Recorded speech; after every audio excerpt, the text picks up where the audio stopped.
Okay, this is how to operate the three-way fridge in Luca.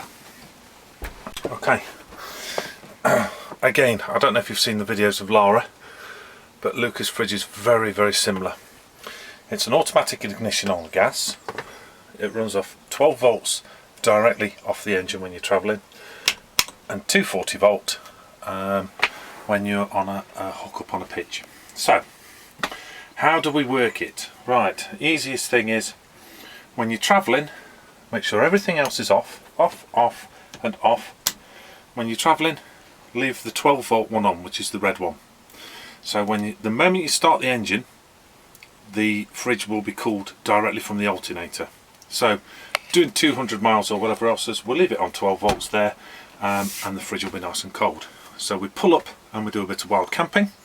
So if you're wild camping, there's no 240 volt. So turn the 12 volt off when you stop. Turn the gas onto full and turn the ignition on.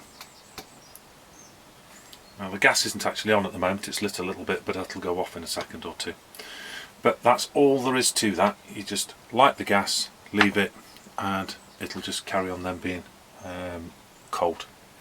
So the next morning you wake up and you want to go driving again, so we turn the gas off and then we turn the 12 volt back on and then we go driving, and then when you stop, turn the 12 volts off and again turn the gas on.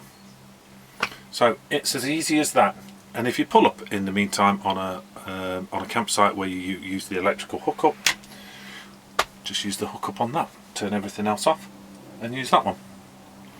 But a lot of people don't think the 240 volt one works very well. It's not like a fridge at home, it's a different type of fridge altogether. So most people just run them on gas. Gas and 12 volt are by far the best, and they burn hardly any gas at all, so it's not like it's going to cost a fortune or anything. Inside the fridge there's a little switch there which allows the fridge door to stay shut, because if you've got things in the door and you brake suddenly, the doors can wham open and all that sort of jazz. So when you're not travelling, you leave it off. It's got a little ice box in there and it's got shelves and things for milk and all that sort of jazz. So underneath is where the gas status tap is, under there, so you can turn it off and isolate it. And of course on the actual gas tanks, when I show you how to change the gas tanks, I'll show you that as well. So that's that part. Okay.